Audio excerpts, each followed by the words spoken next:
Duladauka Gens, jaunā epizode, jauni stāsti atkal šodien. Šodien pie manis ir Jūlija. Jūlija ceļo un bauda. Zini, kā es jau teicu, daudz ceļotāji ceļo ar kaut kādu mērķi, grib kāpt kalnā vai ko. Jūlija ceļo, lai baudītu. Kā viņa saka, viņa ir travel lover.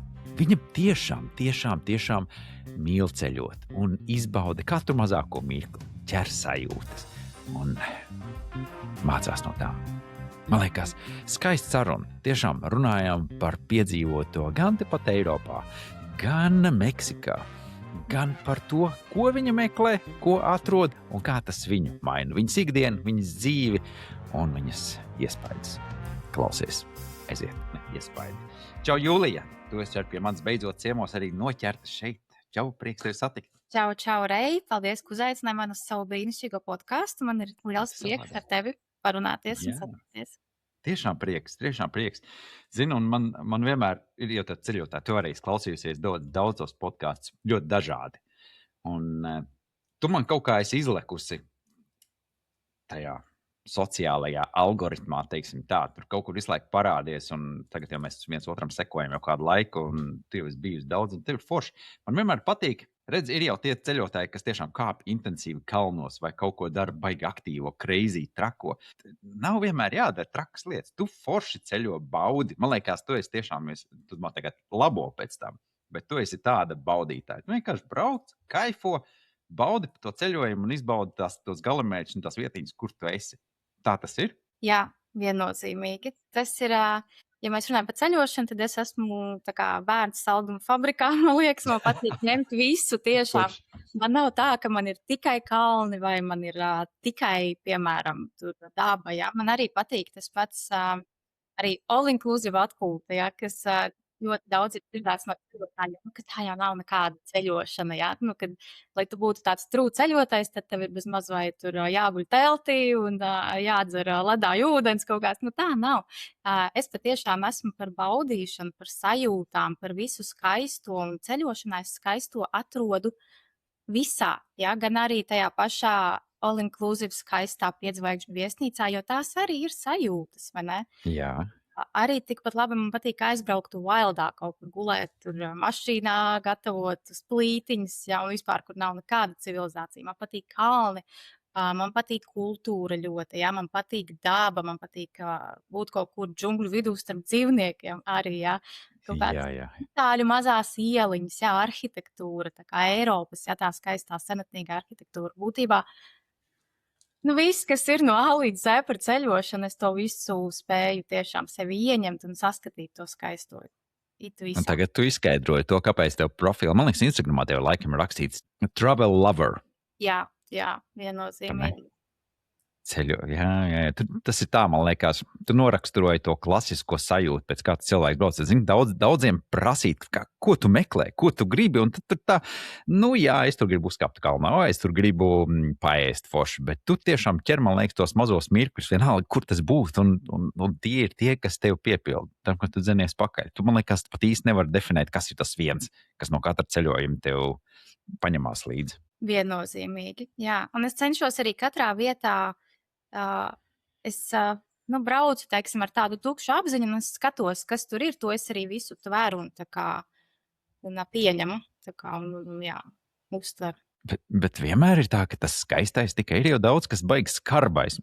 Ir citreiz kaut kādas vides, varbūt tās, cilvēki dzīvo dažādi ir ekonomiskie stāvokļi un nabadzīgāks valstis, galamērķi, ciemati un kaut kas. Tur tu tomēr arī kaut ko paņem priekš sevis. Nu, protams, jebkurš ceļojums ir kaut kāda pieredze, kas tevi izmaina.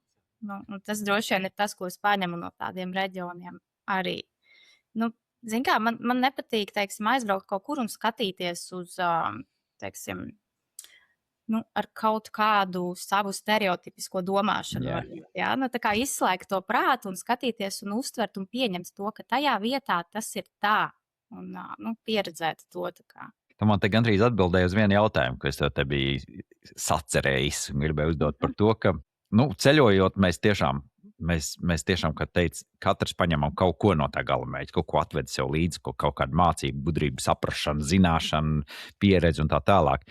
Tu esi pamanījis, kas ir tas tev, ko tu dari savādāk, šobrīd jau pēc cik ilgi ceļo? Pēc tam lielajiem ceļojumiem, pēc šiem, kad ta pieredze uzkrātās varbūt dzīvē, ikdienā, kā tu skaties uz lietām, kā tu analizē, vērtē, kaut kas savādāk. Jā, viennozīmīgi. Protams, ceļošana ļoti izmaina vispār.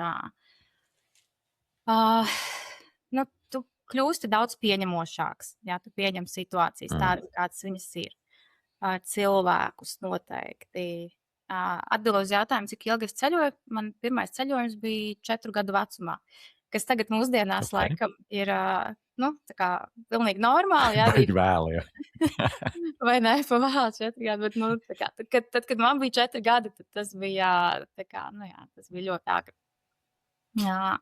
Jā, protams, daudz lielāka paļāvība uz sevi. Jā, arī es sāku solo ceļot, es sāku tikai 2 gadus atpakaļ, un tas dod tik nenormālu tādu drošības sajūtu un paļaušanos uz sevi, ka tu zini arī šeit Latvijā, kaut kādas situācijas nāk, un tu zini, ka tu pilnīgi ar visu esi spējīgs tikt galā.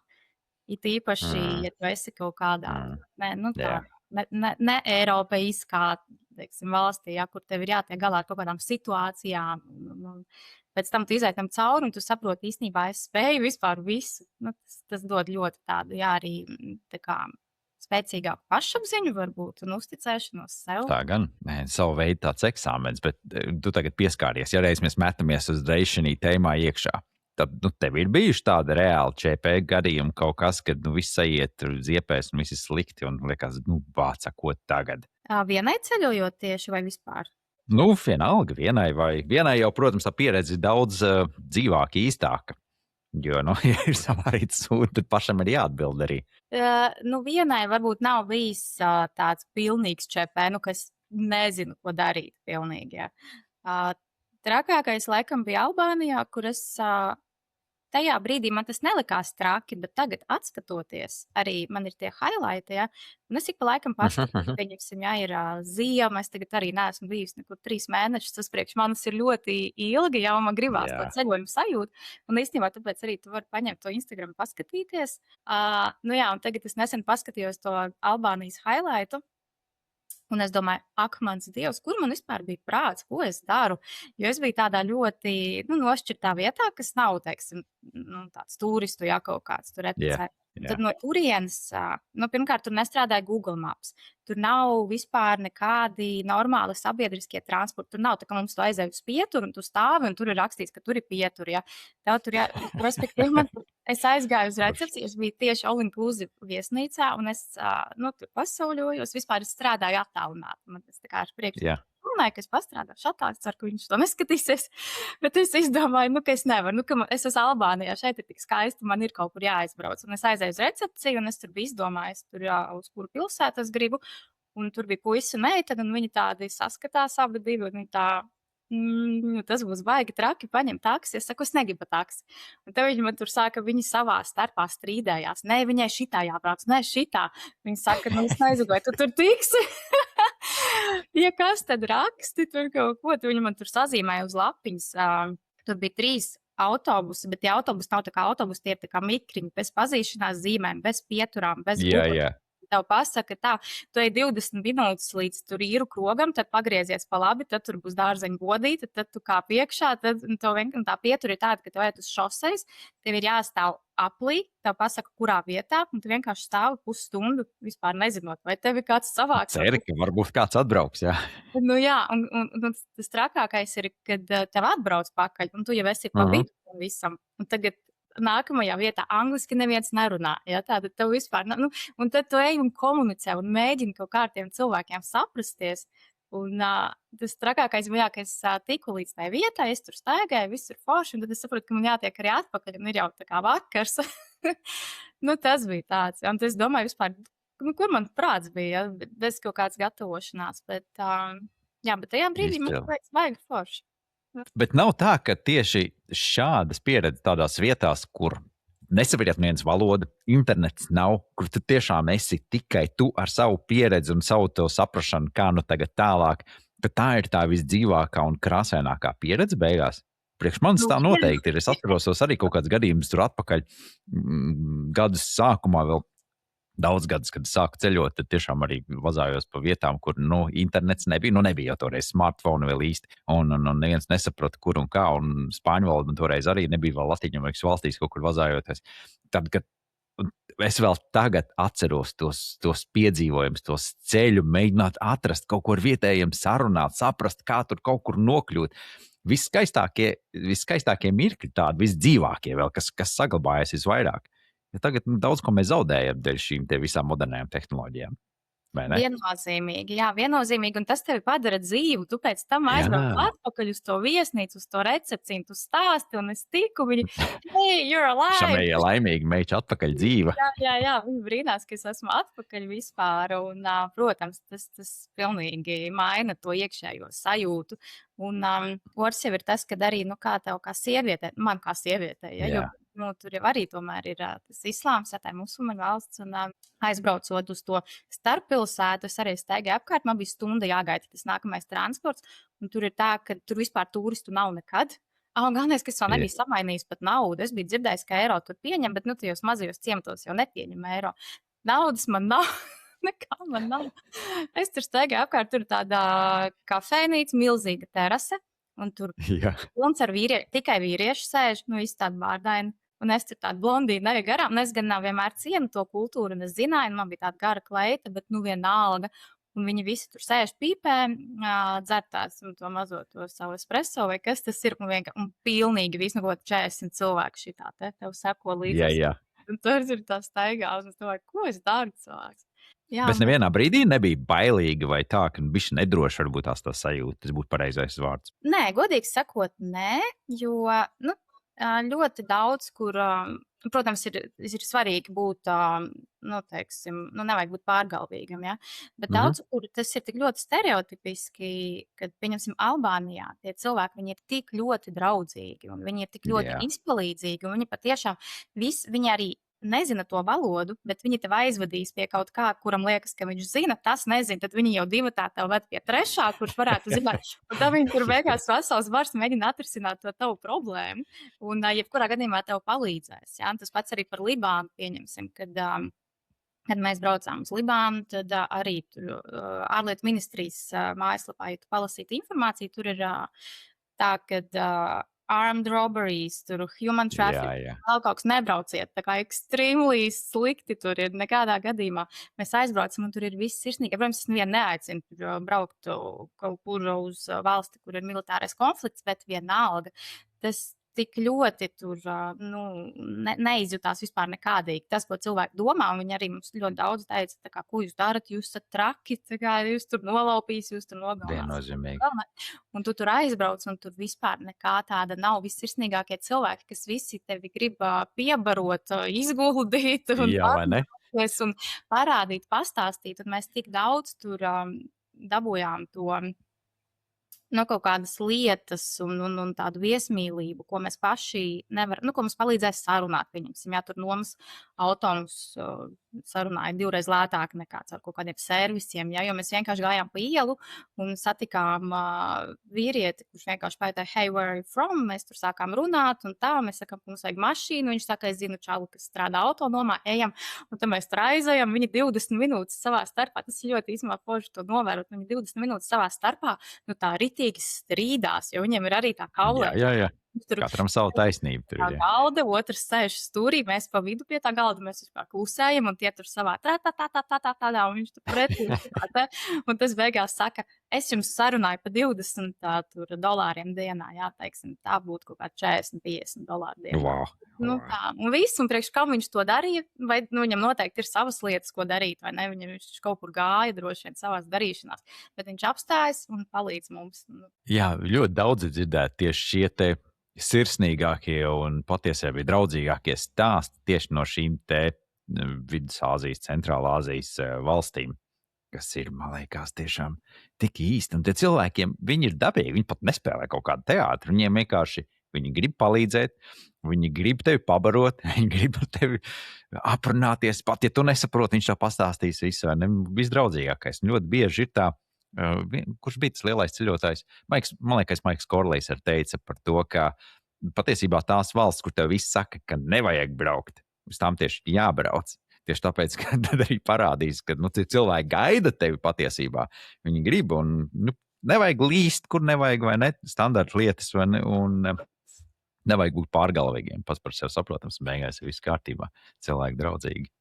Jā, un ja mēs runājam par to, teiksim, kā tas maina, tas arī ļoti maina, un es vienmēr gribu to vaibu arī atgriežoties. Tā kā uz Latviju, ja, arī es cenšos, tagad, ja agrāk es tā nedarīju, tad tagad, ja es redzu vecerīgāk kaut kāds turists, un nesaprotu, viņš skatās, es redzu telefonā, viņš saprot, kur viņam iet, es tā kā cenšos piet klāt palīdzēt. Būt atsaucīgākiem, izpalīdzēt. Jā, viennozīmīgi.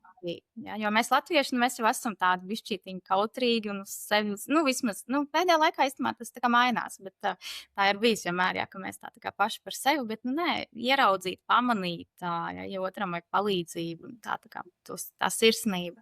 Man liekas, tā ir, un tas ir tas, ko mēs tiešām varam paņemt līdzi, to atvērtību un draudzību, novērtēt citus cilvēkus, citus ceļotājus, to interesi mazo. To nevajag būt pat uzbāzīgam, bet tādam, pozitīvi draudzīgam, vai ne? Jā. Pat tas. Jā. Tas ir tik skaisti. Man liekas, tas ir viens no iemesliem, kāpēc es ceļoju, jo dzīvojot Eiropā, Eiropieši tomēr ir kā ir. Eiropieši savā burbulītī dzīvo. Tu pabrauc ārpusē, aizbrauc uz Dienvidameriku, Āziju, tad saproti, visi cilvēki ir pēkšņi visi tavi senie radi, ko tu nekad neesi saticis. Tā ir, jā, tā tiešām ir. Kā tev bērnībā gāja, starp citu, tev vecāki? Tu teici, no 4 gadu vecuma ceļoji. Tur vecākiem, protams, bet tas iedīglīts jau no vecākiem tev nāca ceļot, vai kur tas sākās, ko tev vecāki darīja? Ir tā, ka mana mamma nav baigā ceļotāja, bet viņa vienmēr rūpējās, es nezinu, kāpēc, bet jā, ja viņa dzirdēja kaut kur caur skolu, ja, teiksim, mēs kaut kur braucam, uz to pašu, tas atceros, bija organizētie braucieni kaut kāda Somija, Zviedrijā, tāda, vai tur bija kaut kāda Polija, Čehija, es vienmēr tajos ceļojumos braucu.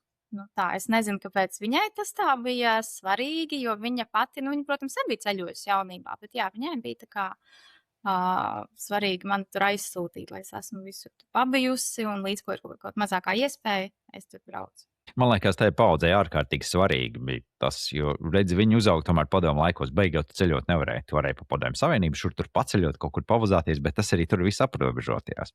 Bet visiem jau bija tās ceļojuma grāmatas, Apvārsnes planēta, kas tur vēl bija toreiz ceļojuma klubi, un visiem iedvesmi bija, un tie stāsti bija dzirdēti, un pēkšņi, ka viņi pamana, ka var ceļot, un tad, bērniem, man liekas, tiek dot iespēju, tāpēc es domāju, ka viņa caur tevi pati piepildīja savus sapņus, ceļot un kaut kur aizbraukt tālāk un kaut ko redzēt vairāk. Jā, noteikti. Ja man mamma arī stāstīja, un viņa, kad bija iespēja, tad, protams, sāka ceļot, paceļoja pa pasauli šur tur arī. Viņa stāstīja, ka nekad nebija domājusi, ka kādreiz piedzīvos tos brīžus, kas kādreiz grāmatās bija lasīti. Viņa pie Masai cilts kaut kur Āfrikā. Kādreiz padomu laikos, to pat sapņot nevarēja. Tas ir tas neaizsniedzams sapnis. Un pēkšņi tev tā pasaule pie kājām. Viss ir iespējams. Visur var braukt. Ceļo, kur tu gribi. Pat, ja gribi pārcelies uz dzīvi uz kādu valsti. Tev nav tāda vēlme kādreiz bijusi kaut kur. Tā, ka, tas standarta teiciens, es šeit varētu dzīvot. Un tad aizbrauc nākošā valsts, šitien arī varētu dzīvot. Bet tā pa īstam sajusts, ka, klausies, bet varbūt tās. Jā, man ir bijis tā sajūta, un patiesībā tas man nav tikai tāds sapnis, bet patiesībā tas ir arī kā, es neteiktu kā mērķis, bet es sevi redzu, ka es varētu arī kaut kur pārcelties uz dzīvi. Protams, Balī, tā ir klasika, man liekas, kur daudz pārcelties, arī kur latvieši ir, jā. Bet tur man atbraucot patiesībā jau pirmajā dienā, man bija tāda sajūta, ka es esmu mājās.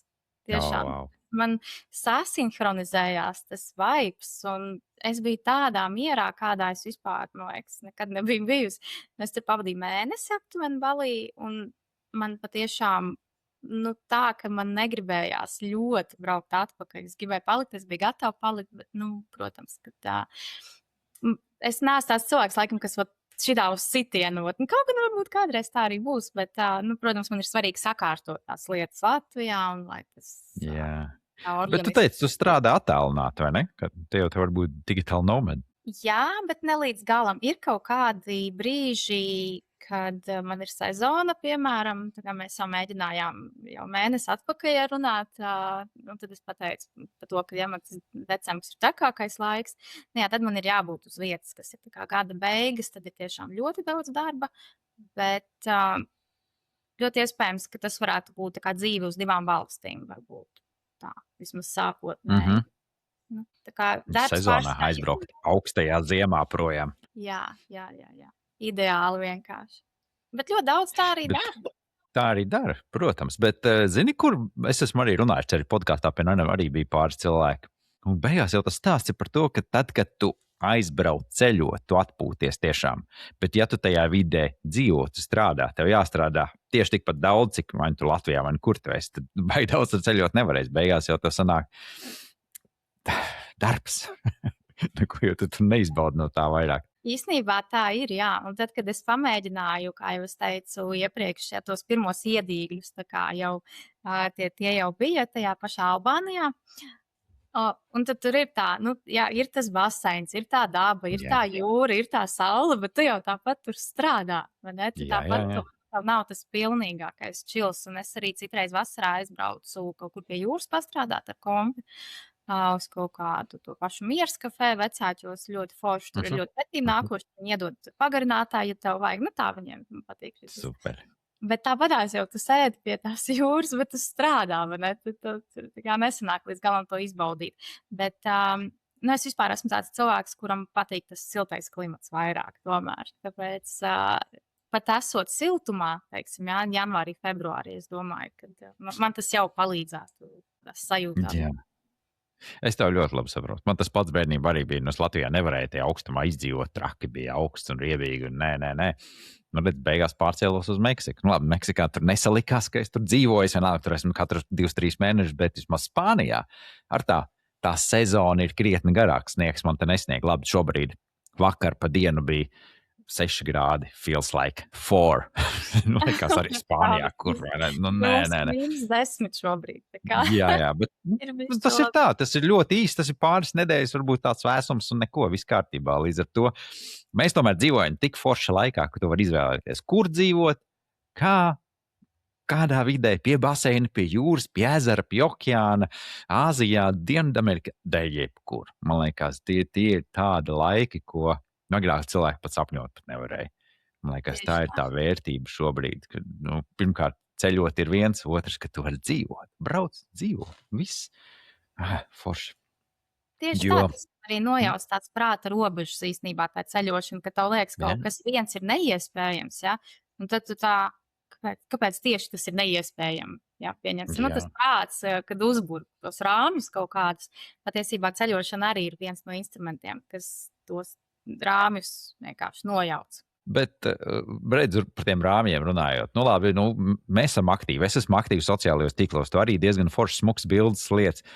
Tev nav tāds spiediens pret tiem saviem sekotājiem un cilvēkiem, kas tev seko un iedvesmojos no tevis, varbūt no tavām bildēm, kad, nu, tomēr man jādzīvo interesanti un jāparāda, ka tur ir forši un smuki un silti un jauki un kaut kāda tavu savu veidu atbildība.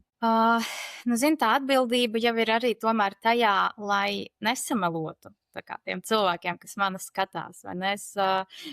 Protams, Instagrams, vispār godīgi sakot, Instagrams, liekot roku uz sirds, es saku, ka tas vairāk ir priekš paša. Nu, vismaz man tā ir. Man tas tiešām ir tā kā mans fotoalbums, mans atmiņa albums. Jā. Un, kā jau es teicu, kaut kādā ziemas vakarā paskatīties, atgriezties tajās sajūtās, tas ir super. Tāpēc es tur arī pielieku klāt to savu mūziku, kas man patīk, un tās sajūtas pierakstu un tā. Ja tas vēl kādam patīk, es redzu, jā, un man cilvēki arī diezgan bieži patiesībā raksta, jā, ka man tāda sajūta, it kā es pati būtu pabijusi tajā, jā, Meksikā pieņemsim, jā, vai kur tur es lieku.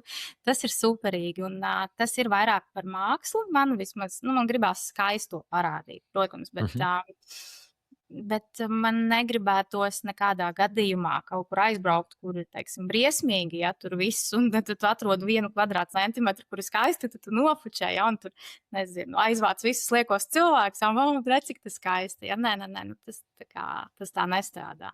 Nu, bet vienalga daudz, kas paliek aiz kadra. Nu, protams. viennozīmīgi. Ne, zini, jā, tur jau arī ir jāatrod tas balans, lai tev tas, Jā. jo man tā ir bijis, ka man tāda sajūta, ka es aizbraucu nevis atpūsties, bet strādāt ar to visu, ka es tur visu, bet gribās. Man tas tiešām nāk no kaut kurienes, ka es no iekšas, no tām sajūtām, ka es ieraugu kaut ko skaistu, un man tas telefons pats izvalkās ārā, un man gribās to visu nofilmēt, un pēc tam tev tas viss tāpadās. Padalīties. Jā, padalīties, un tad es sēžu tajā vakarā un lieku iekšā, un es saprotu, ka es to vienā brīdī to vakaru vairs neizbaudu, jo es sēžu tajā telefonā. Un tad ir tas brīdis jānoķer, jānoliek nost tas telefons, tāpēc bieži man pat ir tā, ka es atgriežos, un tad es kaut ko sāku likt vispār.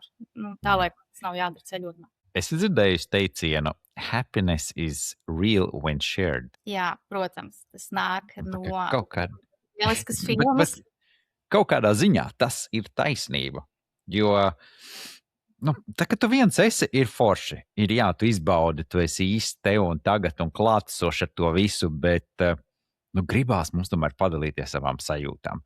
Zini, kā kādreiz tas bija, tie tiešie, tuvie, pavisam tiešie cilvēki, savu ģimenes loku, un tu varēji to pastāstīt. Šobrīd tomēr sociālie tīkli iedod tev to varbūt netik autentisku un godīgu un īstu to dalīšanās prieku. Bet ir, ka tu vari varbūt iedvesmot cilvēku. Ja kāds jau pasaka, paklausies forši un jauki un paldies par padomu vai ko. Man liekas, tas ir tas, kāpēc mēs to darām. Būt Arī. godīgam. Jā. Viennozīmīgi. Un par to darbu ceļojot, zini, kā man ir? Es, kad ceļoju, tagad jau pēdējos laikos ļoti daudz, man apmēram sanāk 70, 30%, 70% tas tomēr ir darbs un grupu vadīšana, un 30% varbūt sanāk priekš sevis kaut ko padarīt un atpūsties. Bet ikdienā, ja es ar grupiņu braucu, mums ir tāda piepildīta diena, mēs kaut ko darām, mēs tur pa vidu tāpatās uztaisu kaut kādu vidi, kaut kādu stāstu, bildītas afačēju. Beigās es kādreiz mēģināju katru vakaru stāstījus ielikt, tur pastāstīt, ko mēs darām. Es saprotu, es to nevaru. Tur tāds pārgurums ir, ka nē. Un tāpēc man ir, ja skaties manus feedus, kādi man tur pilnīgi sajauktā secībā, viss ir, tur neviens nevar izsekot, kur es esmu, kad es esmu, kā es esmu. Tāpēc, ka tas ir darbs. Un tāpēc patiesībā, par ko es arī stāstu cilvēkiem, labākais ceļojumā ir aizbrauciet, safučējiet, safilmējiet, bet nelieciet ceļojuma laikā neko iekšā. Pēc tam atbrauc mājās, lēnām, ej cauri atkal saviem video. Man liekas, tad tu izdzīvo vēlreiz šīs emocijas, atkal izdzīvo šo te skaisto pieredzi, kas tev bija. Bet neviens jau no tevis negaida te un tagad, kāpēc tu vēl neesi ielicis kaut ko? Mamma jāizsūta, mamma gaida. Vai pārējie var paciesties? Vai tā nav? Jā. Starp citu, man ir tā bijis, kad es kaut kur pazūdu, pieņemsim, es ielieku tur kaut kādu 1. 2. dienu, un tad tur tās nākamās dienas ir tik intensīvas, kad man vienkārši nav laika ielikt. Un man cilvēki raksta, kur tu esi pazudus, vai viss kārtībā, kad būs bildes, kad būs, kad būs jauns info, kas tur notiek. Ir tā bijis, ka gaida. Bet tas jau forši, nedaudz jau uzgaidīt. Bet nav tā, ka cilvēki prasa tev, lai tu klausies, uztaisi tur, aizbrauc tur, izdari šito, varbūt tās kaut kādās vietās. Nē, man ir bijis, ka raksta, teiksim, tie, kas tur ir bijuši, tad viņi jau klausies šitā baigi foršā vieta, kur varētu aizbraukt. Tas tāds vairāk tā kā padoms. Bet, zini, man laikam nav tik ļoti daudz tie sekotāji, lai man tur pilnīgi kaut kā gāztu riņķi ar to, informāciju. Bet tu principā ceļojot, brauc kaut kādu plānu, mājas darbu jau izpildi, kaut ko sagatavo vai diezgan spontāni tomēr? Es cenšos paskatīties tās vietas, kur es gribētu aizbraukt. Īstenībā ļoti atkarīgs laikam no situācijas. Man ir bijis arī, ka es aizbraucu pilnīgi spontāni un tad uz vietas tu skaties. Un īstenībā pēc tam pats par sevi brīnies, kā es tur gribēju pieņemsim. Tikai būt, tā kā Austrijā es aizbraucu tikai uz vīnas tirdziņiem pastaigāties un beigās atopos Hallstatt kalnos, kas ir pilnīgi citā vietā, jo es izdomāju, ka ar 4 vilcieniem tur aizbraukt, vai ne? Ir pārsvarā jau es cenšos saplānot, jā. Bet ir bijis arī tā, ka viss tas plāns, tā kā Panamā mums bija, ka mūs izmeta no mūsu viesnīcas ārā, un tad jau ir jāmaina salu. Es nezinu, viņi teica, ka viņiem tur kaut kādas problēmas ar elektrību, un ja viņiem nav elektrība, tad viņiem tā nav, jo tā ir sala tiešām praktiski okeāna vidū. Un tas ir ļoti netālu no Kostarikas īstenībā. Tās Bokas del Toro salas, Jā, ok. viņiem nav elektrība, tad viņiem nav tur nekā, tad tev nav ne toaletes, ne ēdienas, nekas vispār. Un tā ir tāda Ok. nošķirta sala. Bet man liekas, ka viņiem tai viesnīcu ķēdē kaut kas nebija īsti kārtībā, jo pēc tam arī uz citām salām mēs uzzinājām, ka viņi ir slēgušies. Tā ir tā Selīna varbūt. Ok. Populāra. Nebija samaksājuši rēķinu par elektrību vienkārši. Augstā, un tas bija tieši pirms jaunā gada, tas bija 3 dienas pirms jaunā gada, un tagad aizēju un atrodi 3 dienas pirms jaunā Vai gada ne? jaunu viesnīcu, bet toreiz arī, saprot, tu biji izplānojis kaut ko vienu, un kā tas beigās izvērtās, bija, tiešām tāda sajūta, ka tev paņēma dieviču no augšas, izņēma no vienas vietiņas un ielika tur, kur tev ir jābūt. Jo mēs atradām vietu džungļu vidū, kur tu dzīvo apaļās kapsulās. Tur bija tādas apaļas zaļas kapsulas. Ok, jā. Ar lieliem logiem griestos, un arī sienās tādi lieli apaļi logi. Un tu vari tur vērot dzīvniekus. Un ir tā, ka tu izērā no tās kapsulas, mums tieši pretī ir koki, kur katru dienu tu vienkārši paskaties augšā. Un tur bija kaut kādi es nemācēšu tagad to nosaukumu pateikt, bet tur ar garām astēm tādi tie pērtiķi. Un viņi kaut kādi, nepārspīlējot, simtiem vienkārši, viņiem bija kaut kāds maršruts, un tad tu skaties, kā viņi no viena koka uz otru, tā kā viens aiz otra, un precīzi, kur tas pirmais lec pa kādiem zariem, un otrs tieši tāpat pakaļ, un vienkārši pirmo rītu es kaut kādas 2 stundas staigāju apkārt un skatījos vienkārši. Pēc tam jau tu pierodi, tu zini, ka viņi tur būs un tur skraidīs. Un, bija izplānots kaut kas viens, un pēkšņi tu atopies džungļu vidū un tu dzīvo starp mērkaģiem un starp kaut kādiem citiem dzīvniekiem. Man liekas, jo mēs vairāk ceļojam, ja tu vairāk saproti, ka ja notiek kaut kādi šitādi gadījumi, kaut kas pilnīgi neplānot ablaužu plānus, tad kaut kas nāk daudz labāks. Tas vienmēr ir uz labu. Tā, ka tu saproti, ka ok, es ļaujos, lai nu notiekās, lai nu būtu. Ka jābūt atvērtam un gatavam.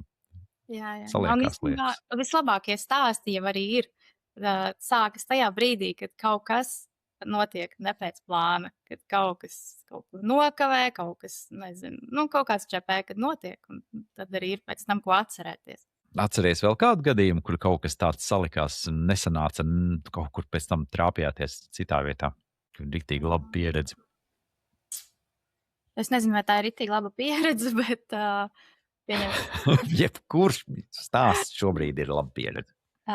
Meksikā mums bija tā, ka mēs trāpījām, diemžēl, uz negodīgu autonomu. Mums tur nenormāli noslauca ārprātā par apdrošināšanu. Tas tāds klasiskais stāsts. Un mēs bijām braukuši. Tas jau bija, sākumā mēs jau, kad atbraucām, tad jau mums apčakrēja, tur mēs beigās arī vēstnieci iesaistījām un mums tur palīdzēja īstenībā.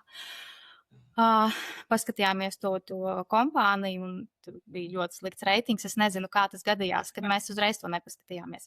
Atceries, kura tā kompānija bija? Ja nākamreiz cilvēki kāds varbūt tās brauc, nezinu, kur neietiek. Es neatceros, bet man tas kaut kur Instagramā ir noteikti pie Meksikas kaut kādiem. Man liekas, ka Facebook arī ceļotāju grupā. Es zinu, es pēc tam to nosūtīju, ja ir interesi. Atsūt. Jā. Ok. Lūk, un tas stāsts ir tāds, ka, mums nebija izvēles, mēs vienkārši paņēmām to mašīnu. Tas, ka mūs tā ritīgi apčakrēja, to mēs pēc tam tā līdz galam sapratām, kad mēs jau visu izlasījām, un kad mēs jau vēstnieci iesaistījām. Bet labi, ne par to stāsts tāds ievads. Mēs braucām ar to mašīnu, mēs palikām Tulum. Meksika. Tu labi pārzini, to jau es zinu. Un no Tulum mēs braucām uz Bakalāru, un tur mēs palikām vienu nakti. Bakalāru vienkārši tas bija ārprātīgi skaisti. Vai ne? Jā.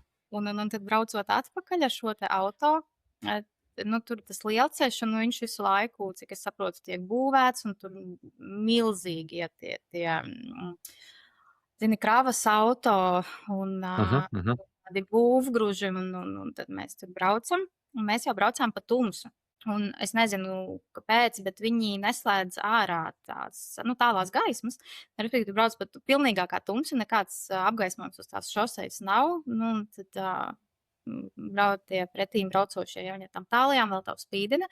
Tas stāsts ir tāds, ka mēs uzbraucām uz kaut kāda milzīga kluča vai kaut kas tāds, kas vienkārši mētājās, gluķis mētājās vienkārši šoseis vidū.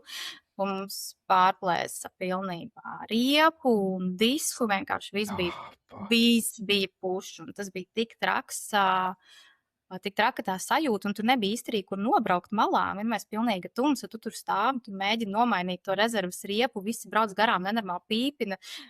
Es mēģinu ar lukturīti, tur kaut ko, tas bija briesmīgi. Un tad, aizbraucam atpakaļ uz mūsu viesnīcu. Mēs saprotam, ka, ja mēs tagad atdosim šitādu mašīnu, tad mums vispār 7 sātas tagad noplēsīs nost. Sakot, mans tā brīža draugs, viņš kopā ar viesnīcas īpašnieku, kas bija nenormāli foršs sakarīgs čalis, mēs ar viņu sapazināmies. Viņi braukāja apkārt pa Meksikas autoservisiem un meklēja, kas varētu viņiem, kas varētu to disku salabot. Un tad tur bija tāds master lupe. Viņš bija kaut kāds mistiskais čalis, ko, zin kā, visi sākumā, jā, mēs varam salabot. Viņi paskatās uz to disku, kas ir pilnīgi lupatās, viņi tā, nē, master lupe. Un neviens nezin, kā viņi īsti atrast. Viņi braukāja pa visiem trakākajiem, ne gluži kartaļiem, bet tas bija tiešām tāds piedzīvojums. Es varu atbraukt līdzi. Nē, tur sievietēm labāk nevajag. Wow.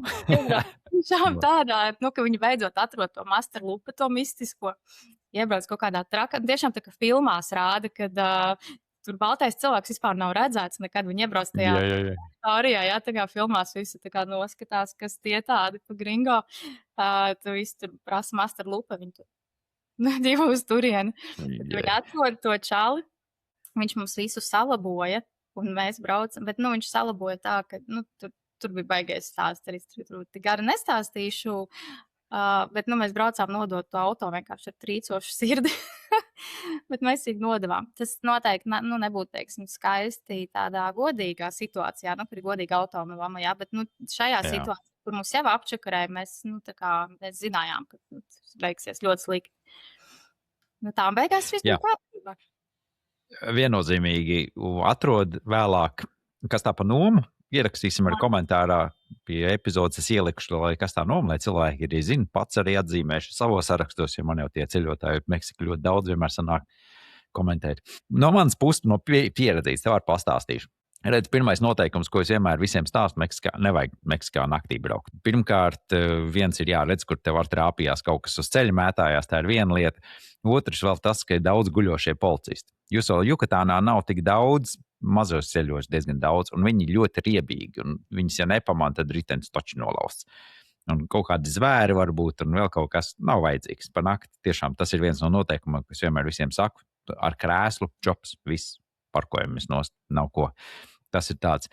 Otrs arī līdzīgs gadījums mums Peru bija, arī mēs braucām ar lielu džipu, un arī es caur vienu tur džungļos. Tur nekurienes ceļu un upe pāri ceļam, un es ar džipu braucu cauri un visu apakšu norāvu nost bumperi priekšvējo. Un arī saprotu, lēta nebūs, ko darīt. To bumperi staipījām līdzi, varbūt piešņorēsim kaut kā vai ko. Un beigās sapratu, ka nē, jāatrod servis, kas sataisīs. Un, protams, ka tas izmaksāja daudz lētāk, viņu sataisīt uz vietas, nekā atdot nomai un pēc tam risināt to lietu. Tā kā Protams, tā ir vienmēr, ja tā var, tas ir darāms. Bet atgriežoties pie Meksikas un autonomām, ir viena lieta, ko arī cilvēki Meksikā braucot nezin par apdrošināšanu. Meksikā nomājot auto, obligāti tas ir valsts likumdošanā, tev jābūt apdrošināšanai no Meksikas reģistrēta kantora. Tu nevari paņemt ar savu Citadeles apdrošināšanu, pateikt, man ir apdrošināšana, viss. Viņam tev jābūt tāpēc arī daudz apdrošināšanas tev mēģina piesiet to vietējo apdrošināšanu. Tad turists spirinās pretī, saka, ka ne, man taču ir. Jā, tev ir, bet viņai tur baigās spēks nebūs. Tu vari paņemt, tāpēc viņi tev mēģina tikai to. Pēc likumdošanas tā tam ir jābūt. Jā, tas nav tikai Meksikā, tas ir arī vispār, man liekas, kad visās Dienvidamerikas valstīs. Jā, diezgan daudz. Jā, bet tas nebija tas gadījums. Tur tiešām bija pa skarbo čakarē. Jā. Šito atzīmē, pēc tam arī paskatīsimies, kas tas ir, un es atzīmēšu savos, lai citiem cilvēkiem tā nenotiek. Jūs zināt, ka tā daudz jau brauc cilvēki, bet citādāk Meksika fantastiski, sevišķi tas reģions, vai ne? Es skatījos, redzēju, jūs arī bakalāri, kā iekiņi izbraucāt, tu zilo ūdentiņu. Skaisti, vai ne? Jā, es arī, cik man te sanāk, pēc mēneša es tur arī būšu. Vēlreiz. Jā, un principā epizode, kad gaisā es būšu vēlreiz. Forši, jā, Tā es man tas ļoti labprāt arī uz Meksiku aizbraucu. Jā. Skaisti. Bet Tev ir kāds galamērķis, kas ir tev vēl atzīmēt ķeksīt lielo, kur noteikti tu gribētu aizbraukt? Tā noteikti ir Tibeta, Nepāla, tas gals jau, bet laikam jau, ka Tibeta tā ir. Tur es gribu aizbraukt jau no pašas bērnības. Es nezinu, kāpēc, un tas varbūt izklausīsies jocīgi. Es nezinu, vai tu tici iepriekšējām dzīvēm kaut kādām. Ticu man. Okay, lieliski. Es atceros, kad es biju vēl pavisam maziņa. Man bija kaut kādi 8 vai 9 gadi, vai varbūt pat 7. Es mammai teicu, ka es iešu uz Tibetu ar kājām no Latvijas. Es gribēju veikt šo trakos ceļojumu. Es nezinu, man prātā bija, ka man ir jāiet no Latvijas uz Tibetu. Un kas ir pats trakākais, ka es zināju, kā tur izskatās. Tas izklausās varbūt jocīgi, bet es tiešām zināju. Nu, protams, ka es varbūt kaut kur biju redzējusi kaut kādas kārtiņas, jā, vai kaut kādas tur ceļošas, bet uz to brīdī arī nebija baigi daudz. Jā, tur nav tā, ka tu tagad atver YouTube, Instagram, vēl kaut ko. Es zināju, kā tur izskatās, es zināju, kādas tur ir, kādas tur ir sajūtas. Es tur vēl neesmu bijusi. Un tas man, liekas ļoti jocīgi, jo tagad jau apzinātākā vecumā es paskatos, kā reāli Tibetā izskatās, un es saprotu, ka es jau tad to zināju. Un tā kā kaut kas man tur ir obligāti jāaizbrauc. Viņš jau zina, kā tā ir līdzīga ar sajūtu. Man ar Meksiku pirmo reizi bija, jo tie man liekas, tur tajos gados vēl kāds prasītu, vai Meksika ir tavs sapņu galamērķis. Nē! Es vienkārši zināju, ka viņi tā kā pienāks brīdis, tad es tur būšu. Tas bija tik pašsaprotami tā, ka tāda, un man liekas, tev ar Tibetu ir līdzīga ar Nepālu. Jā, ar Tibetu, ko mēs. Tā kā tas arī, tā kā tev viņi atnāks, tad tu tur būs. Tev saliksies zīmes, laiks, un vispārējais būs. Man liekas, tā ir enerģija jau tur ir bežonīgi spēcīga tajā pusē. Jā. Es viņu vēl neesmu paņēmusi, jo, zinu, man tas ir tāds tā kā sapnis, kuru tev bail viņam bišķi pieskarties. Ja, gribās, lai tur, vai ne? Perfekti, bet tā, kad... gribās. Tu domā, ka tu varētu arī apdedzināties? Nē, noteikti, ka nē. Bet man kaut kā gribās, lai tas ceļojums ir tāds ļoti īpašs.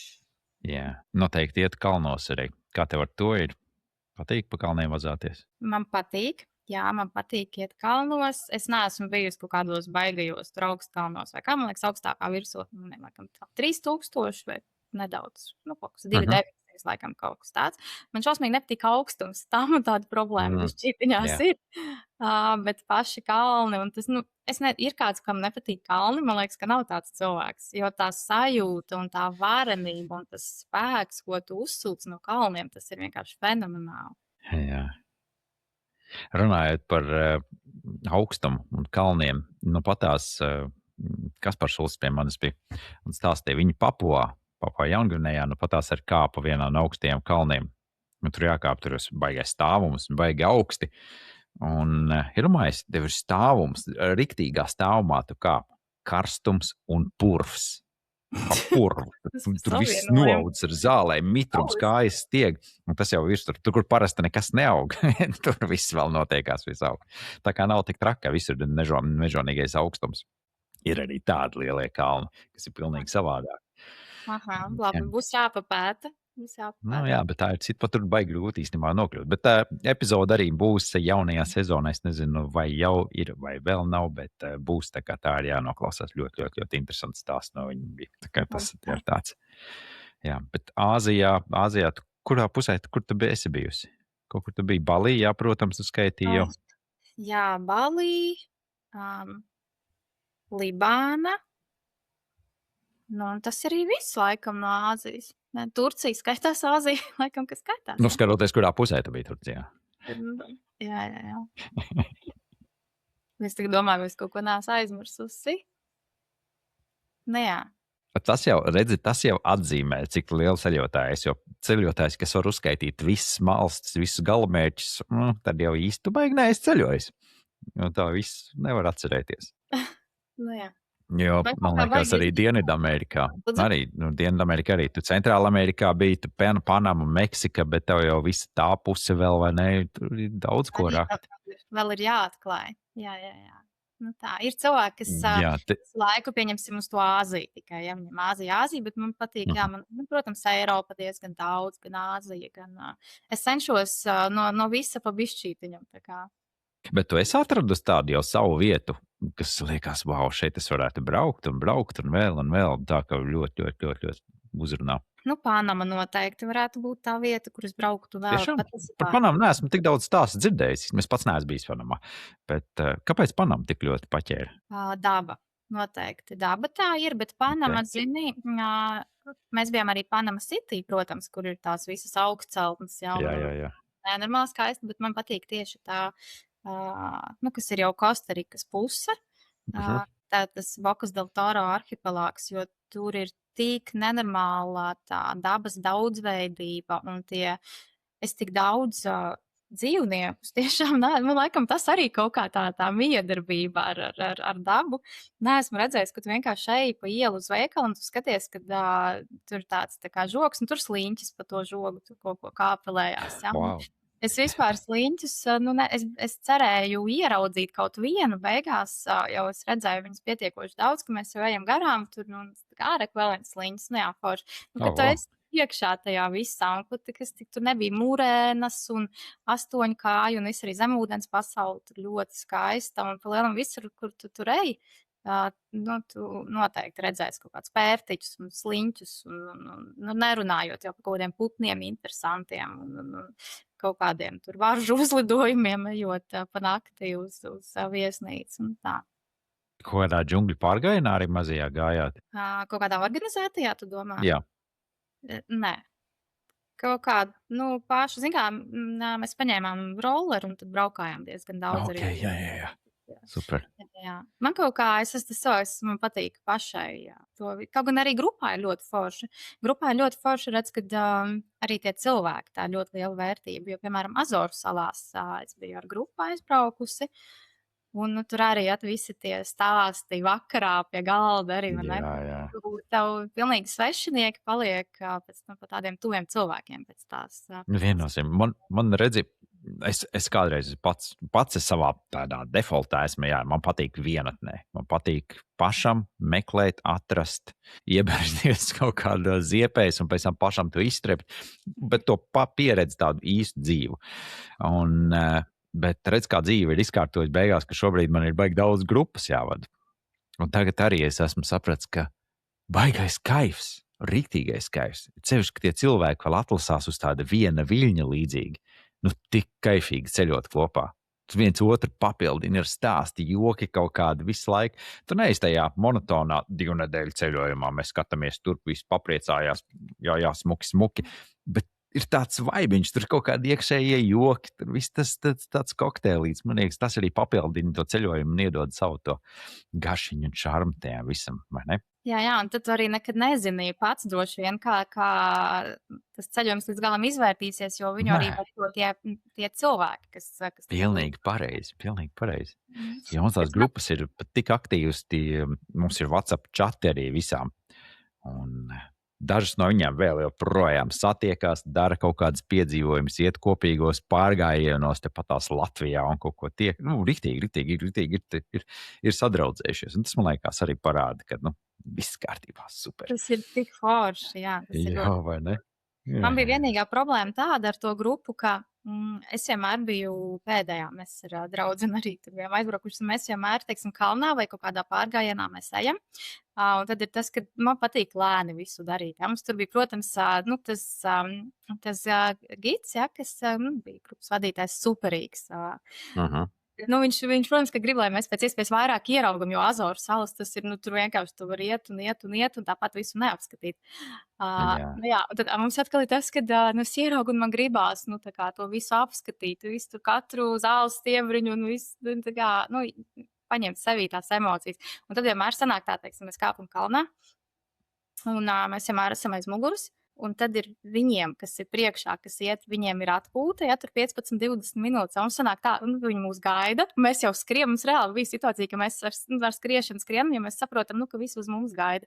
Tad mēs atskrienam tādas, mēs jau atpūsties, nedabonam. Tad mēs atskrienam, tā mēs ejam tālāk, visu, tas tāds smieklīgs. Tā sanāk beigās tiem lēnējiem gājējiem, jā, es tikai padomāju, bet tā ir beigās tie Tā ir tie, kas vienkārši skrien visvairāk. izties, jā. Jā. Klausies, es iedomājos arī par to ceļošanu plānojumu. Vēl gribēju paprasīt. Redziet, tu plāno ceļojumu, tu tomēr meklēji arī kaut ko no tiem lielajiem apskates objektiem, bet tas tev nav tik svarīgi? Vai tomēr tev vairāk ir kaut kāda daba un kaut kāda pastaiga dzīvnieciņa un kaut kas tāds? Nu, zin kā, es paskatos vispār visu, kas tur ir pieejams, bet man nepatīk baigie pūļi. Man tiešām nepatīk baigie pūļi. Nepatīk, kur ļoti viss tas ir komercializēts. Ir tāds, protams, ka patīk. Nu, visiem jau patīk tā autentiskā pieredze visvairāk. Jā. Draudzene arī piedāvā braucam uz Romu, un es tagad jau varu iedomāties, kas tur notiek parasti, ja tur tajā Romā. Un tā tad uz Venēciju mēs šitā bijām arī aizbraukušas, kur mēs sākumā vienkārši klejojām, ja, un tur maldījām pa mazajām ieliņām, viss bija super, super. Nākamajā dienā, nu, tad iesim tās galvenās apskates vietas, ja, kas tur ir tur kādas katedrāls un tas realitātes brīdis. Tā tālāk. Mēs aizgājām uz pirmo to vietu, un tur ir tik mežonīgi daudz tie cilvēki, umsīšanās, spārdīšanās, visur selfijas tieņi un tie ķīnieši visās malās. Un es saku, es nevaru, nu man pilnīgi trauksme kaut kāda sākas iekšē, es saku, neiesim, ejam prom ātrāk no šejienes, jo tu jau nevar izbaudīt to visu. Jā. Tā kā atbildot uz tavu jautājumu, vairāk es tomēr meklēju to autentisko, kur var nolīst, kur neviens nav bijis. Bet, protams, ja tur ir kaut kas ļoti skaists un ievērības cienīgs, tad es arī apmeklēšu to vietu. Bet, domāju, bet beigās nebūtu tāda škrobe, ka tu neesi redzējis to, ko visi brauca skatīties. Tas laikam ir ļoti atkarīgs no tās vietas tomēr. No tās situācijas. Vai tu brauc pa Eiropu, tas ir kaut kas viens, jā, vai tu gribi aizbraukt kaut kādu strūklaku paskatīties. Jā, nu vai nu arī tu brauc uz Meksiku, jā, kur tur, nezinu, teiksim, jā, kas ir piramīdas, kas, protams, ka tev vajag aizbraukt, ja tu tur esi pieņemsim, jā, nu, tā kā būtu grēks nepieņemt. Jā, tu pieminēji Meksiku šobrīd atkal. Pieņemsim, Čičenicā jūs bijāt? Nu, nebijām mēs, nē. Nu, redzi, tas ir viens no 7 pasaules brīnumiem. It kā jūs tur patās blakus bijāt, bet jūs neaizbraucāt. Jā, tas ir škrobeļi, vai nav? Jā. Es neteiktu, man vispār nekad ne par ko nav škrobi, jo es tiešām ticu, ka viss notiek tā, kā tam ir jānotiek. Bet mums bija Čičenica, mums bija plānā, bet redz, tā mašīna mums visu tā kā sabojāja. Ja mums bija, mēs neaizbraucām kaut kādām 3-4 vietām, kas bija plānotas tieši dēļ auto. Bet redz, jā, toties mēs paņēmām rolleri un izbraukājām tur kaut kādas citas, jā, tos, kaut kāds dabas parkus ar to rolleri izbraukājām. Tā, jā, tieši tā. Tā kā es ticu, ka viss vienmēr notiek tā kā tam jānotiek, un varbūt vienkārši vēlreiz uz Meksiku jāaizbrauc. Jāaizbrauc uz to Čičenicu. Obligāti. Nē, man liekas, tas ir. Un man liekas, jebkurā galamērķī principā var darīt šos 2 plānus. Vienu plānu, kad brauc pa tām turistīgām vietām, ieķeksēt ķeksīšus. Un, viņas ir turistīgas tās vietas. Vienalga, vai tu aizbrauc, paskaties Kolizeju Romā, vai Eifeli, vai to pašu Čičenicu, vai Tadžmahalu, vienalga. Viņi ir zinām populāri dēļ kaut kā. Viņi ir skaisti, viņi ir ievērības cienīgi un smuki un vispār pārējais. Apskaties tos, un tad otru reizi var aizbraukt jau meklēt kaut ko, ko vietējie pat īsti ko tikai vietējie, ko turisti nezina. Kaut kāda maziņa ciematiņa, kaut kāda tur takas vai kaut kas, un pilnīgi savādāk tā valsts ir. Tā jau arī 2 veidi, kā ceļot, vai ne? Jā, viennozīmīgi. Man jau ļoti patīk. Kur tu meklē iedvesmu un šo te informāciju ceļojot? Protams, tie ir blogeri kaut kādi. Tie ir tie paši sociālie tīkli. Ja es esmu izdomājusi kaut kur aizlidot, kaut kur aizbraukt, tad es noteikti skatīšos YouTube, kas ir pieejams, teiksim. Jā, tad man parasti tas jau arī tas gatavošanās process ir viens arī no ceļojuma foršākās sastāvdaļas, kad skaties kaut ko dara pa mājām, tad tur foniņā ir kaut kāds tas blogs par to pašu Meksiku, vai Panamu, vai tur esi sataisījies. Tad tas sev atzīmē, te varētu aizbraukt, ok. Tā kaut kā. Blogi, protams, arī travel blogi, kas ir tradicionālie, kas ir kaut kādi senie, kas vienkārši iegooglē, lasi un skaties kaut kādus ceļvežus pieņemsim. Jā. Zini, kā es esmu baigi daudz atklājis īstenībā tajā pašā Google kartē vai pat Google Earth ļoti labi, bet tur diezgan daudz vairāk laiks jāiegūt, bet ja tu tur pacietīgi savam maršrutam, savam galamērķim pavadi krietnu laiku, iegūtu laiku un enerģiju un pēti vietiņas, ko daudz pat nezinās, kas varbūt nav aprakstīts, tur var atrast baigās pērles. Jā, un īstenībā arī vienkārši klejojot. Man tiešām ir bijuši vairāk tādu gadījumu, vienkārši braukājot apkārt vai staigājot apkārt, tu pēkšņi brauc. Prasa vietējiem arī. Arī, jā. Un tu brauc un tāds, wow, kas tas tāds ir? Un viņš vispār nebija nekādā ne ceļvedī, nekur. Jā, balīši tā bija diezgan daudz īstenībā. Ko tur atradāt labi? Ko nezina cilvēki? Kas ir Balī vēl tāds, ko nezina turisti? Pastāst. Tas, man liekas, ka bija Nusapanidā. Nē, Balī arī tas bija. Zini, tur jau Balī tiešām tā ir īku soļi. Tur, es nerunāju tagad par Ubudu un Semiņāku un pat kaut kādām tādām pilsētām, kur viss uzturās, bet tieši par tām, par to vietu, kur varbūt mazāk braukā cilvēki. Tur visur tur vienkārši brauc kaut kur maza plāksnīta no koka un tur kaut kāds norāda uz leju. Un mēs apstājam, pastamies, kas tur ir, pastamies. Tur nokāpt, tur diezgan tālu bija dziļi jākāpj un izrādās, ka tur ir kaut kāds milzīgs ūdens kritums. Un tur aizēs, skaties, wow, tā, vai ne? Viņš, protams, ka bez turistiem vieni paši, vai ne? Kas tad? Vieni paši bez citiem turistiem. Jā, tur tā lieta, ka tur vispār nav neviena cita cilvēka. Redzi, kāpēc es tev jautājumu tādu uzdevu? Jo patiesībā ļoti daudziem cilvēkiem ir nedrošība braukt uz vietām, kur neviens nav teicis, stāstījis, video uztaisījis vai kaut ko. Kurš tur braukšu, kas tā pa bultiņu ievedīs man kaut kādos neceļos, tur vēl nezinu, izvārīs man zupā. Jā. Un nezinu ko. Un es to pašu arī Meksikā vienmēr stāstu. Meksikā tu redzēji, cik daudz cenotes. Apmēram 4000 līdz 6000 cenotes Meksikā vien. Un cik no viņām zinām, ja jūs googlēs, skatīsies YouTube vlogus un stāstus, apmēram 20 ir tās, ko vienmēr visi vlogeri un visi ceļotāji piemin. 20 no visām. Viņš gribēja teikt to skaitli 20, jo es biju visas, man liekas, kā arī izrakstījis tās cenotes. Jā. Bet ir tik daudz, un citām ir tiešām tās koka plāksnītes ar bultiņu cenote. Tur brauc. Un es esmu daudz tā darījis, kad es vienītīs vienkārši braucu un skatos. Ir tur tiešām to aizbrauc vienkārši bedre ar ūdeni. Tiešām bedre. Veca kādreiz aka bijis. Un citas tādas, ka tu ieiet un saproti, kāpēc viņas pār nav populārs, kāpēc neviens nezina. Ir tādas pērles var atrast. Un tas ir tikai atkal piemērs no Meksikas, piemērs no Balī, bet katrā pasaules vietiņā. Tāpat Latvijā, ceļojot pa Latviju, arī ir tagad foršs viensēts, ir sataisīts, smuks vietiņas, sakopts. Tik daudz kaut ko var atrast. Vienkārši cilvēkiem ir vairāk to drosmīti, vajag nedaudz vairāk un uzņēmību, ka paši meklējam, daram, nebaidamies.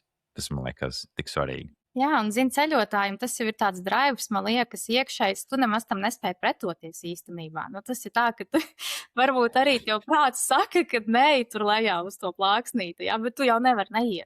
Tu vienkārši nevar. Nē, vārdi, zini, kā man pateica, kāpēc un nevar. Tāpēc, ka, ja tur būs slikti un nebūs labi, liek izmests laiks ārā un viss. Nē, man ir tā, ka es citreiz pati nesaprotu, kāpēc kurā brīdī es izdomāju, ka man tur vajag, kāpēc man tur vajag, bet man vēl nespēju pateikt, nē. Bet tas ir foršākais. Mēs arī, man parasti ir grupas, kad beidzās, tad ir kaut kāds laiks priekš sevis vai ceļojuma laikos ir grupās. Vienmēr es ielieku kaut ko, ko es pats nezinu. Un tā es arī pasaku, es nezinu, mēs brauksim skatīties, kas tur ir. Braucam skatīties, citreiz ir forši, citreiz nav forši, bet tā mēs jau iemācāmies tās lietas, tā var atklāt. Un tad brauc un meklē kaut kādas vietas. Un skaisti. Un pasauli tik skaisti. Un tāpēc es patās ierakstīju arī pie Dulā Dauka prāto epizodu par to, ka kaut kur mēs esam nedaudz pazaudējuši šo to pārsteigumu vai to nezināmo. Jo mēs sākam pārāk daudz uzticēties kaut kādiem ceļojuma influenceriem, blogiem, visiem pārējiem. Bet tas viss atkārtojās. Viņi jau brauc pēc tām standarta vietiņām tomēr. Bet tas nezināmais, kur tad tas ir? Es vēl joprojām gribu ticēt, ka ir tik daudz pasaulē, kas nezināms, bet ir jāiedrošinās, ir nedaudz jāuzņemās šīs piedzīvojumi, tas gars, ka es gribu atklāt, es gribu braukt un es gribu redzēt kaut ko, ko varbūt neviens cits nav redzējis. piedzīvot, apēst to, ko es pat nezinu, kas tas ir, ko es ēdu. Man tas ir baigais drives. Jā, es zinu, forši arī aizbraukt ar kaut kādiem cilvēkiem, draugiem, varbūt, kas tur ir bijuši iepriekš, tajā pašā Nusapenīdā mums tā bija. Tur ir Crystal Beach, viņš saucās, kas ir viens no tiem, kas tur ir Diamond Beach, Crystal Beach, kur ritīgi daudz tie cilvēki, un tur ir tāda arī maza tāci nemanāma, tiešām tu ar krūmiem tā izlien, un tu aizēji uz pilnīgi vienkārši nereāli paradīzes plūdmali. Mēs bijām vienīgie, mēs tur bijām 4 cilvēki, tur vienkārši milzīgs kalns no vienas puses, no otras, tāds zaļš apaudzes un pa vidu zila lagūna ar milzīgiem viļņiem. Mēs tur peldējāmies un visu to dienu pavadījām. Un arī, viņš nav, tagad varbūt, ka ir, bet uz to brīdi viņš nebija nevienā ceļvedī. Un tie cilvēki jau ir bijuši tur vairākas reizes Balī, un viņi saka, šeit ir smuki, bet tajā mēs parādīšu, tur ir vēl kaut kas. Un tiešām no tiem krūmiem izlien ārā. Wow, jā. Wow, labs. Es šogad pat nebraucot tik tālu. 1. janvārs Spānijā. Mēs domājam, kaut kur jāizbrauc pavazāties pa kalniem tepatās. Tā, kas parastās vienkārši ar bērniem. Un bija atzīmēts viens punktiņš, jau mums tur kaut kas ieteica. Aizbraucam, paskatāmies, kas tur ir. Un arī noparkojam mašīnu, ejam, sākam staigāt, tu skatāmies to, kas tas ir mežonīgi liels kanjons, ūdenskritums tāds. 30 metrīgs. Un ielēja lejā. Un tā, un alas kaut kādas vienkārši pasakaina vieta te patās Valencijas reģionā. Un neviens par viņām nerunā. Neviens par to vietu vispār. Tur, bija 1. janvārs, tur bija cilvēki ar suņiem, tur bija pastaigājis kaut kādas skrēja, kaut kādi pāris vietēji, ne jau turisti. Un tādas vietas, ir tik daudz, un tā pati Spānija, tāpat tās Eiropā, ko mēs atkal atgriežamies, ka Eiropa garlaicīgi viss. Ir tik daudz, ko redzēt, tāpat tās apkārt, vienkārši vajag meklēt. Nevaram mēs sēdēt un uzticēties Google, par viņiem pašiem jāmeklē. Jā, es tagad atcerējos par 1. janvāru runājot, ka pirms gada 1. janvārī mēs pastaigājāmies pa Panamas City centru, reāli pa centru, dzīvojamie rajoni, visas tās augstceltnes apkārt, un tur ir tāds tiltiņš un kanāliņš, un kaut ko vienkārši mēs apstājāmies un skatāmies, un tajā kanālā ir reāli krokodils. Tu viens, un tu skatāmies piepeldu vēl viens. Vienkārši pilsētas, lielpilsētas centrā, viņi tur kaut ko plunčājās, dzīvojās. Labi. Arī tāds gadu pārsteigums. Jā, forši. Klausies, forši parunājām. Paldies tev. Jā. Paldies, ka bija laiks. Es tev uz beigām, starp citu, uz nobeigumu vienmēr jautājumu, viņš man šajā sezonā ir par kaut kādu iedvesmu. Kur tu smelies? Podkāsts, grāmata, filma, vienalga kas? Mūzika. Kas tev iedvesmo ceļu? Laikam, ja mēs runājam par tādiem travel blogeriem, tad tas viennozīmīgi būtu Ptuškins, Ukraiņu travel blogers. Noteikti, ka es dzirdēju par viņu. Puškins? Ptuškins. Ne? Nē, nezinu. Atsūti man, ielikšu pie epizodes aprakstā. Teiksim, tieši pateicoties viņam, es arī aizbraucu uz Libānu, uz Lofotēniem, jo, tur arī es noskatos to epizodu, un viņš tik ļoti labi māk parādīt to valsti tieši caur tām sajūtām, kas nav tur informatīvais tikai, ka te var aizbraukt te un te, bet viņš nodod tās sajūtas, un es noskatoties pirmo reizi viņa raidījumu par Libānu, man bija tāds, cik forši, kā es tur gribētu, un žēl, ka es tur aizbrauku, un tad es vienā brīdī kāpēc tieši es nevaru? Un tad es aizskeneru, paskatos, turkišs, nebija arī vai dārgi, tur laikam kaut 400 eiro bija par avionu, tad es domāju, kāpēc tieši es nevaru? Jā, un tad, viņš noteikti ir tāds, no kā es laikam vairāk arī iedvesmojos. Tā kā to es super. Izcili, noteikti paskatīšos, viņus esmu palaidis garām, bet vērtīgi. Liels tev paldies. Jā, tev arī liels paldies par sarunu. Lai daudz ceļojumu un piedzīvojumu šogad. Noteikti būs, lai tev arī turpini, sazinamies un lai forši ceļojās. Paldies tev. Viss. Čau, pagaidām.